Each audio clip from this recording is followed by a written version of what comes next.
चालू कर। Hello student, आज हम लोग क्लास 10th का केमिस्ट्री पोर्शन जो ऑफलाइन टेस्ट हम लोग यहाँ पे सबमिट करा रहे थे, ऑफलाइन टेस्ट ऑर्गेनाइज करा रहे थे, उसके लिए 15 अक्टूबर का जो ऑफलाइन टेस्ट था क्लास 10th का, उसका केमिस्ट्री पोर्शन आज हम लोग देखेंगे।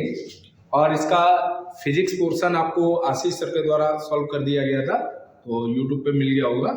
और bio portion Jitendra Dikshit sir के द्वारा सॉल्व किया गया था, तो वो आपको देखने को मिला होगा।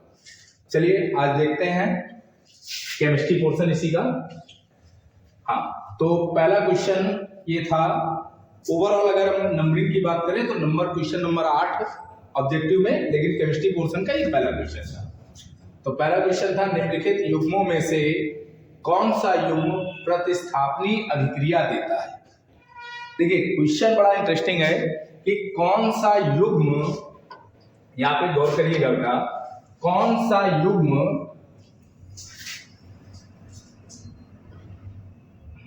चलिए इसको हम लोग ऐसे देख लेते हैं। ठीक है, कौन सा युग्म प्रतिस्थापनी अभिक्रिया देता है। बेटा ये क्वेश्चन जनरली लिया गया है सक्रियता श्रेणी के आधार पर, सक्रियता श्रेणी से क्वेश्चन को उठाया गया है। तो अब इसको हम सक्रियता श्रेणी के आधार पर ही देखें तो एक बार गौर करें कि क्या दे रहा है ऑप्शन में, सोडियम क्लोराइड विलयन एवं कॉपर धातु। तो सोडियम क्लोराइड की अगर हम बात करें तो NaCl प्लस कॉपर धातु C, ठीक है, जनरली ये मामला कहा गया। दूसरे में क्या कह रहा है कि मैग्नीशियम क्लोराइड विलयन एवं एल्यूमिनियम का। तो मैग्नीशियम क्लोराइड हमारे पास क्या होगा, MgCl2 प्लस एल्यूमिनियम। और तीसरे में क्या कह रहा है, फेरस सल्फेट विलयन एवं सिल्वर धातु। तो फेरस सल्फेट हमारे पास क्या होता है बेटा, FeSO4 प्लस सिल्वर धातु मतलब Ag। और चौथे ऑप्शन में क्या कह रहा है कि सिल्वर नाइट्रेट विलयन एवं कॉपर धातु। तो सिल्वर नाइट्रेट मतलब AgNO3 प्लस C। अब इसका मामला क्या था, प्रतिस्थापनी अभिक्रिया का मतलब होता है विस्थापन करना एक तरीके से। तो अब यहाँ पे जनरली एक बात आपको समझनी है कि ये कॉपर धातु और ये सोडियम धातु। तो सक्रियता श्रेणी का नियम क्या है, देखिए यहाँ पे सक्रियता श्रेणी मैंने ऑलरेडी लिख रखी है कि जो ऊपर की धातुएं हैं वो अधिक सक्रिय धातुएं हैं, और जो हाइड्रोजन के नीचे हैं वो सबसे कम सक्रिय धातु है, या यूं कहें कि सक्रिय धातुएं नहीं, सक्रियता इनकी सबसे कम होती है। तो अगर क्वेश्चन पे गौर करें तो क्वेश्चन पे क्या था, सोडियम था और कॉपर था। तो क्या नीचे वाली धातु ऊपर वाली धातु को विस्थापित कर सकती है? नहीं कर सकती है। तो इसका मतलब ये हुआ कि ये तो ऑप्शन आपका कौन सा हो गया, गलत। इसी प्रकार अगर देखा जाए तो क्या एल्यूमिनियम मैग्नीशियम को विस्थापित कर सकता है? तो देखिए यहाँ पे फिर से एक बार, एल्यूमिनियम का स्थान कहाँ है, मैग्नीशियम के जस्ट पीछे। तो एल्यूमिनियम की अपेक्षा मैग्नीशियम क्या हुआ, अधिक सक्रिय हुआ सबसे, या हम इसको लिख देते हैं अधिक सक्रिय। अधिक सक्रिय किसकी अपेक्षा बेटा, एल्यूमिनियम की अपेक्षा। तो एल्यूमिनियम मैग्नीशियम को विस्थापित नहीं कर पाएगा। इसका मतलब ये हुआ, चलो देखते हैं, इसका मतलब हुआ ये भी ऑप्शन आपका गलत है। अब अगर देखा जाए तो सिल्वर भी क्या है, Fe का स्थान सिल्वर के क्या है, नीचे है, तो Fe को भी ये विस्थापित नहीं करेगा, तो ये भी ऑप्शन गलत हो गया। लेकिन अगर यहां पर देखें तो जो सिल्वर धातु है वो कॉपर धातु के क्या होती है, नीचे होती है, तो ये विस्थापित इसको कर सकता है। तो इसका राइट आंसर क्या हो गया बेटा, सिल्वर नाइट्रेट विलयन एवं कॉपर धातु। ये जो ऑप्शन है ये इसका चौथा ऑप्शन राइट सही होगा। चलिए अगला क्वेश्चन देखते हैं बेटा। अगला क्वेश्चन क्या है, हाँ बहुत सिंपल सा क्वेश्चन है, लेड नाइट्रेट का रासायनिक सूत्र। तो अब यहाँ पे बच्चों एक बात सिंपल सी समझिएगा, क्या कह रहा है, लेड नाइट्रेट। तो लेड का सिंबल क्या होता है बेटा, Pb। लेड का सिंबल क्या होता है, Pb। और नाइट्रेट का क्या होता है बेटा, NO3। नाइट्रेट पर सिंगल नेगेटिव चार्ज होता है। कौन सा चार्ज होता है बेटा? सिंगल नेगेटिव चार्ज होता है। और लेड पर कौन सा चार्ज होता है? डबल पॉजिटिव चार्ज होता है। तो जो यौगिक बनते हैं, जो सूत्र बनते हैं, तो जैसे हमारे पास Pb पर डबल चार्ज है और NO3 पर एक सिंगल चार्ज है, तो इनका आपस में क्रॉस मल्टीप्लिकेशन होता है। तो फार्मूला क्या बनता है? PbNO3 का होल ट्वाइस। तो अब ये ऑप्शन चेक कर लेते हैं, ये ऑप्शन कहाँ मिलेगा हमें? PbNO3 का होल ट्वाइस, मतलब ऑप्शन नंबर बी। इसका राइट आंसर कौन सा सही है बेटा? ऑप्शन नंबर बी सही है। चलिए नेक्स्ट क्वेश्चन देखते हैं। हाँ, नेक्स्ट क्वेश्चन पे क्या कह रहा है बेटा? Fe2O3 plus Al arrow Al2O3 plus Fe, इसका मतलब क्या है? कह रहा है Fe2O3 है और एल्यूमिनियम से रिएक्ट करके ये बना रहा है एल्यूमिनियम ऑक्साइड और Fe। मतलब एल्यूमिनियम धातु इसको क्या कर रहा है? विस्थापित कर रहा है। तो क्या कह रहा था कि यह अभिक्रिया किस प्रकार की है? तो वियोजन अभिक्रिया है नहीं, संयोजन है नहीं, विस्थापन आपका इसमें आंसर दिया गया है। तो इसका राइट आंसर क्या हो जाएगा बेटा? विस्थापन। ये भी क्वेश्चन सक्रियता श्रेणी के आधार पर ही लिया गया है। अब अगला क्वेश्चन देखते हैं बेटा। हाँ, ये भी देखिए सक्रियता श्रेणी के आधार पर ही कह सकते हैं। क्या कह रहा है? बेरियम क्लोराइड सोडियम सल्फेट से रिएक्ट करके बनाता है बेरियम सल्फेट और सोडियम क्लोराइड। रासायनिक अभिक्रिया किस प्रकार की है? तो योगात्मक अभिक्रिया तो है नहीं। योगात्मक अभिक्रिया क्या होती है बेटा? कि दो या दो से अधिक यौगिक जब आपस में मिलकर कोई एक यौगिक बनाते हैं, इसको हम लोग योगात्मक बोलते हैं। तो योगात्मक तो है नहीं ये, बिल्कुल।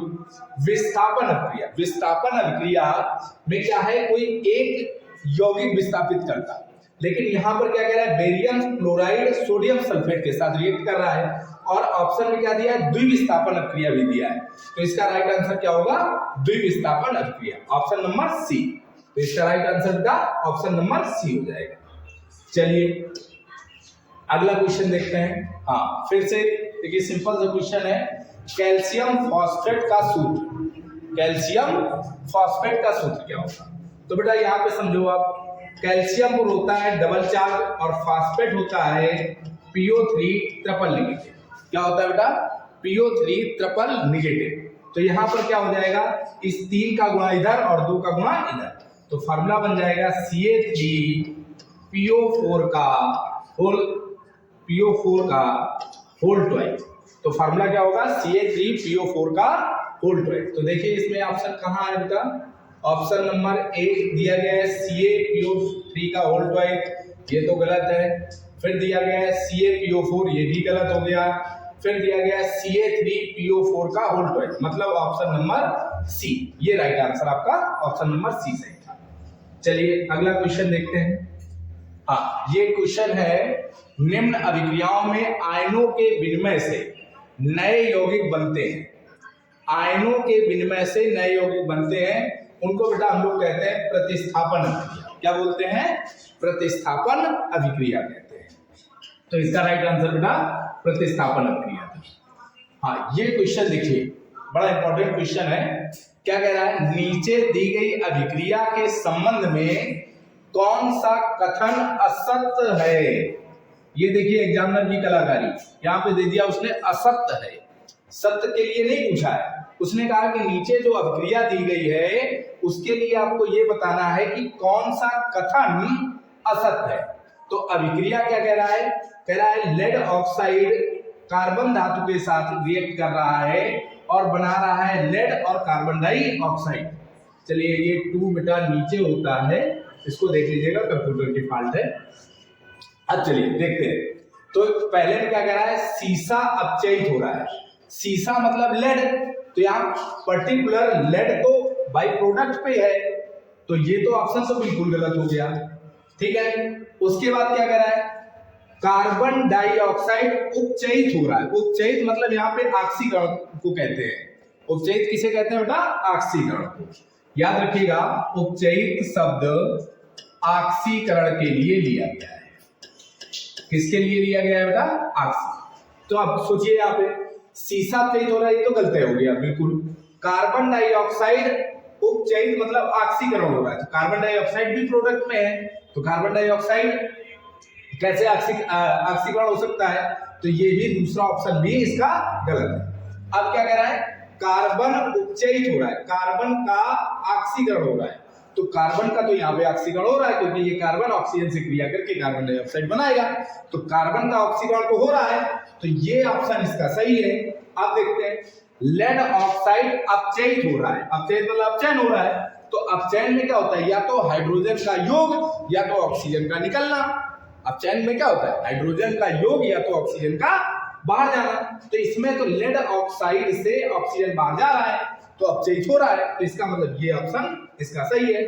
अब यहाँ पे इंपॉर्टेंट, अभी क्वेश्चन खत्म नहीं हुआ, समझिएगा क्या कह रहा था, नीचे दी गई क्रिया के संबंध में कौन सा कथन असत्य है।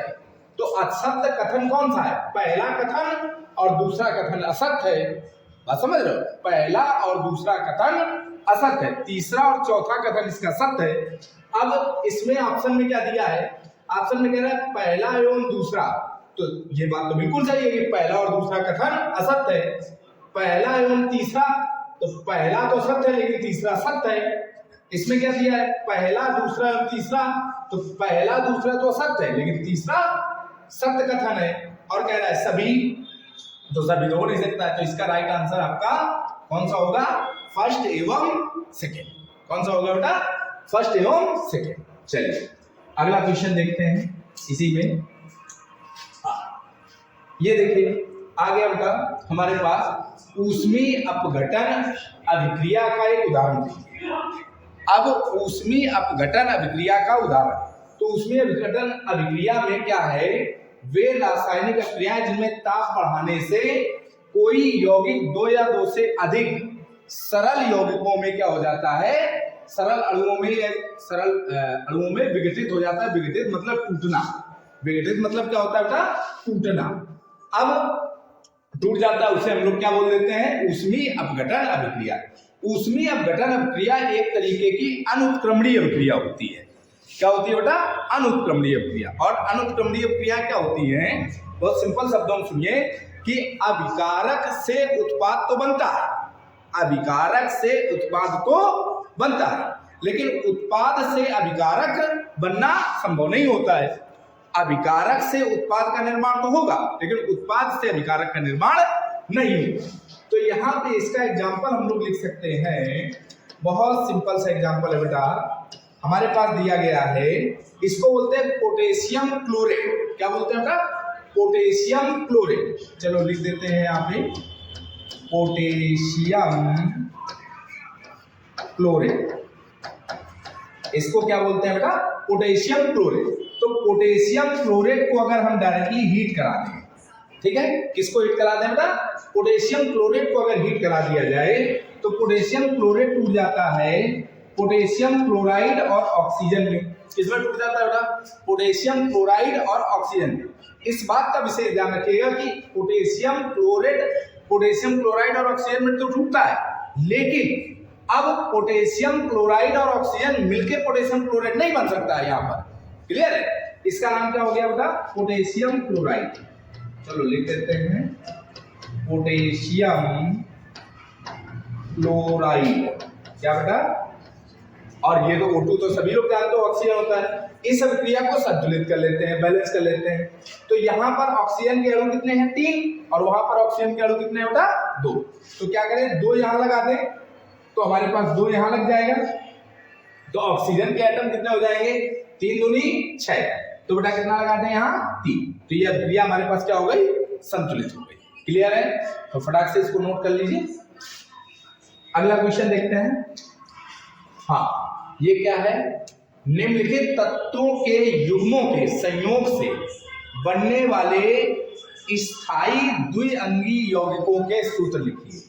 अब इस बात को बेटा समझो, यहाँ पे थोड़ा सा द्विअंगी यौगिकों के सूत्र लिखने हैं, जिसमें स्थायी द्विअंगी यौगिकों के सूत्र लिखने हैं आपको। तो फर्स्ट के लिए लिखना था मैग्नीशियम, चलो इसको क्या लिखना था बेटा, मैग्नीशियम तथा नाइट्रोजन के, नाइट्रोजन। अब यहां पे सोचिएगा, मैग्नीशियम की वैलेंसी कितनी होती है, 2। मैग्नीशियम की वैलेंसी कितनी होती है, 2, और नाइट्रोजन की वैलेंसी कितनी होती है, 3। तो अगर मैं कहूं कि Mg/2 और नाइट्रोजन पर 3, तो क्या बन जाएगा, क्रॉस मल्टीप्लिकेशन हो जाएगा। तो फार्मूला क्या बनेगा, Mg3N2, क्या बन जाएगा, Mg3N2।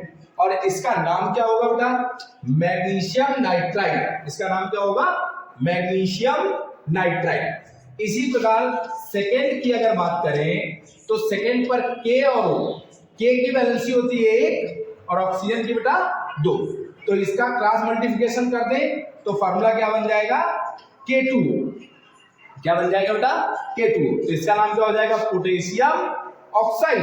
क्या नाम हो जाएगा, पोटेशियम ऑक्साइड। अब अगर बेटा इसकी बात करें Al और O की, तो Al पर वैलेंसी होती है 3 और ऑक्सीजन पर संयोजकता या वैलेंसी होती है कितनी, 2। तो इसका क्रॉस मल्टीप्लिकेशन करें तो बेटा क्या होगा, 2 इधर और 3 इधर। तो फार्मूला क्या बन जाएगा, Al2O3। इसको हम लोग बोलते हैं बेटा एल्यूमिनियम ऑक्साइड। क्या बोलते हैं, एल्यूमिनियम ऑक्साइड। और इस एल्यूमिनियम ऑक्साइड को हम एल्यूमिना के भी नाम से जानते हैं। किस नाम से जानते हैं बेटा, एल्यूमिना। लिख सकते हो यहाँ पे एल्यूमिना। किस नाम से जानते हैं, एल्यूमिना के नाम से भी इसको जानते हैं। अब चलिए बेटा आगे क्वेश्चन देखते हैं। अगला क्वेश्चन, हाँ चलिए अगला क्वेश्चन क्या है, निम्नलिखित रासायनिक अभिक्रियाओं से क्या समझते हैं, प्रत्येक का एक एक उदाहरण दीजिए। अब कुछ रासायनिक अभिक्रियाएं हैं, उनसे हम क्या समझते हैं, इनको एक एक करके समझना है। तो बेटा देखिए क्या कह रहा है, वे अभिक्रियाएं, पहली रिएक्शन थी आपकी योगात्मक अभिक्रिया। अभी योगात्मक अभिक्रिया के बारे में मैंने ऑलरेडी आपको बता रखा था कि योगात्मक अभिक्रिया क्या होती है। तो यहाँ पे एक बात समझिए कि योगात्मक अभिक्रिया क्या है। योगात्मक अभिक्रिया क्या है कि अभिकारक 2 या 2 से अधिक हो सकते हैं, लेकिन इनसे बनने वाला उत्पाद केवल एक ही होगा। इनसे बनने वाला उत्पाद केवल एक ही होगा। तो मैं यहाँ पे क्या कह सकता हूं कि वे अभिक्रियाएं जिनमें 2 या 2 से अधिक पदार्थ आपस में संयोग करके केवल एक ही उत्पाद बनाते हैं, उन्हें क्या कहते हैं बेटा, योगात्मक अभिक्रियाएं कहते हैं। अब इसके लिए रिएक्शन फॉर्म पे अगर देखें तो मैं कहूं कि कार्बन, ठीक है, बहुत सिंपल सी रिएक्शन लेते हैं। कार्बन को अगर ऑक्सीजन के साथ संयोग कराएं, अब यहाँ पे अभिकारक पार्ट कितने हैं, 2, लेकिन इनसे बनने वाला उत्पाद कितना, 1। ठीक है, मतलब वही हुआ कि अभिकारक तो 2 या 2 से अधिक हो सकते हैं, लेकिन उत्पाद कितना होगा, 1। तो ऐसी अभिक्रियाओं को क्या कहते हैं, योगात्मक अभिक्रिया कहते हैं। तो बेटा इसका CO2 का नाम क्या हो जाएगा, कार्बन डाई ऑक्साइड। क्या हो जाएगा बेटा, कार्बन डाई ऑक्साइड। क्लियर है। चलिए अगली बेटा रिएक्शन, प्रतिस्थापन रासायनिक अभिक्रिया। तो प्रतिस्थापन रासायनिक अभिक्रिया क्या होती है, देखिए वह रासायनिक अभिक्रिया जिसमें अधिक अभिक्रियाशील धातु अपने से कम अभिक्रियाशील, ये भी सक्रियता श्रेणी से है क्वेश्चन, अपने से कम अभिक्रियाशील धातु को यौगिक के विलयन या गलित अवस्था यहाँ पे किसी विलयन के सॉल्ट को विलयन में कहा गया है, तो गलित अवस्था से विस्थापित कर देती है, उसे प्रतिस्थापन अभिक्रिया कहते हैं। इसके लिए हम एग्जांपल ले लें बेटा, CuSO4 मान लीजिए हमने ले लिया कॉपर सल्फेट। क्या ले लिया, कॉपर सल्फेट। अब इसकी क्रिया हमने किससे करा दी बेटा, जिंक धातु से। ठीक है, अब देखिए कॉपर सल्फेट की क्रिया हमने किससे करा दी, जिंक धातु से। जब जिंक धातु से क्रिया कराई तो कॉपर की अपेक्षा जिंक क्या है, अधिक क्रियाशील है। सक्रियता श्रेणी के आधार पर जिंक धातु कॉपर की अपेक्षा अधिक क्रियाशील है, तो ये रिएक्शन क्या बना देगा बेटा, ZnSO4 और प्लस Cu को विस्थापित कर देगा। Cu को क्या कर देगा, विस्थापित कर देगा। तो ये इसका बेटा एग्जांपल हो गया। तो फटाक से नोट कर लीजिए, ZnSO4 का नाम क्या होगा, जिंक सल्फेट। क्या नाम होगा बेटा, जिंक सल्फेट। चलिए नेक्स्ट क्वेश्चन। हाँ नेक्स्ट क्वेश्चन पे ऊष्मीय वियोजन अभिक्रिया। अब देखिए बेटा ऊष्मीय वियोजन अभिक्रिया क्या है, देखिए ऐसी रासायनिक अभिक्रिया जिनमें कोई पदार्थ अभिक्रिया के बाद 2 या 2 से अधिक पदार्थों में या कह दें अधिक उत्पाद बनाते हैं, वो क्या कहलाते हैं, ऊष्मीय वियोजन अभिक्रिया कहलाते हैं। अब बेटा यह एक उत्क्रमणीय अभिक्रिया होती है, इस बात को याद रखिएगा। वहां पर क्या था, अनुत्क्रमणी। अनुत्क्रमणी में क्या था कि जहां पर अभिकारक से उत्पाद तो बने लेकिन उत्पाद से अभिकारक ना बने।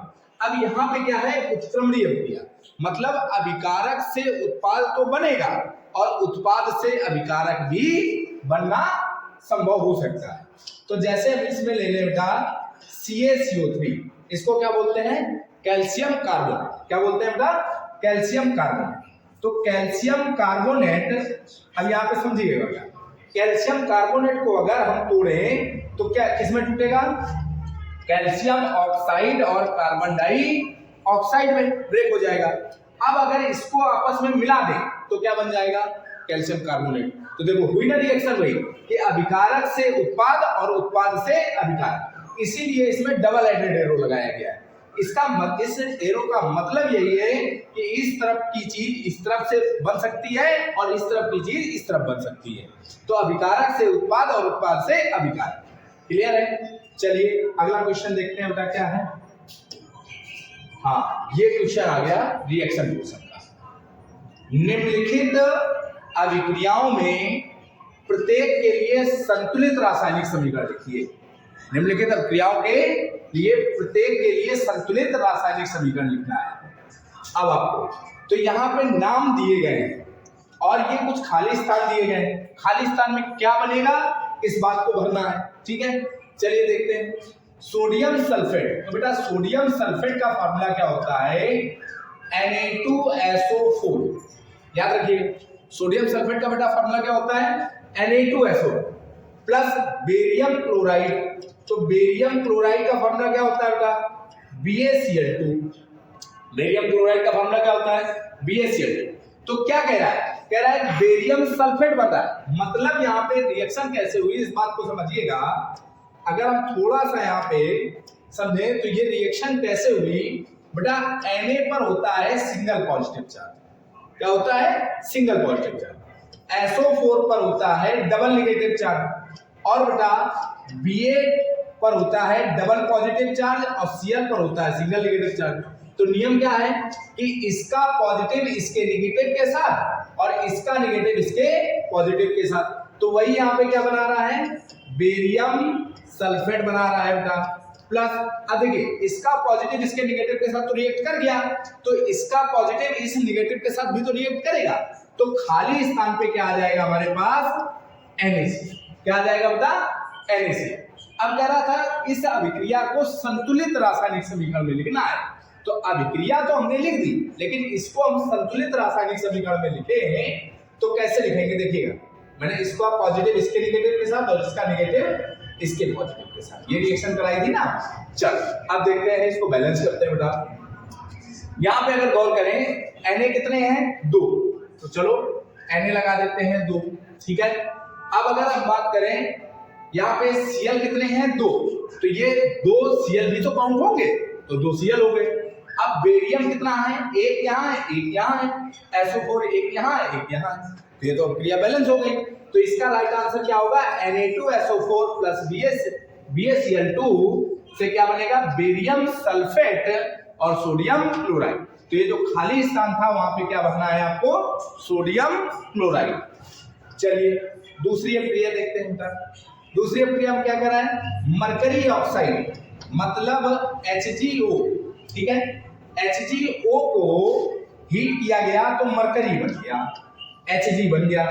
प्लस अब इसके साथ बेटा ऑक्सीजन अलग से रिलीज कर जाती है। तो जो खाली स्थान है वहां क्या आ जाएगा, O2। अब इस क्रिया को बैलेंस करना है तो 2 यहां लगा दो और 2 यहां लगा दीजिए, तो क्रिया क्या हो जाएगी हमारी, बैलेंस हो जाएगी। तीसरी अभिक्रिया क्या है बेटा, तीसरी अभिक्रिया कह रहा है कि Zn प्लस सल्फ्यूरिक अम्ल। तो सल्फ्यूरिक अम्ल क्या होता है बेटा, H2SO4। सल्फ्यूरिक अम्ल क्या होता है, H2SO4। अब यहाँ पे समझो Zn पर होता है डबल चार्ज पॉजिटिव का, कितने का, पॉजिटिव डबल चार्ज, और SO4 पर क्या होता है, डबल नेगेटिव चार्ज। तो वही यहाँ पे बना रहा है जिंक सल्फेट। क्या बना रहा है बेटा, जिंक सल्फेट। और प्लस क्या निकल जाएगा, हाइड्रोजन ये बाहर हो जाएगा। तो ये जो खाली स्थान है वहां क्या आ जाएगा बेटा, हाइड्रोजन आ जाएगा। और ये अब क्रिया तो ऑलरेडी बैलेंस है, ठीक है। तो इस सब क्रिया को फटाक से नोट कर लीजिए। अगला देखते हैं। अच्छा, अभी इसमें 3 रिएक्शन और थी।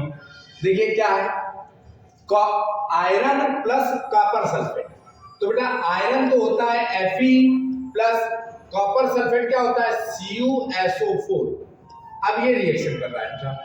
तो यहाँ पे देखिए ये सक्रियता श्रेणी के आधार पर ये भी है कि अधिक सक्रिय धातु कम सक्रिय धातु के विलयन को विस्थापित कर देगी। तो गौर से देखें यहाँ पे क्या होगा बेटा, अब कॉपर तो ये दिखा रहा है कि कॉपर आपका अलग हो रहा है, तो Cu तो अलग हो रहा है, प्लस क्या बचा FeSO4। क्या बचा बेटा FeSO4। तो इसका नाम क्या होता है फेरस सल्फेट। क्या होता है बेटा फेरस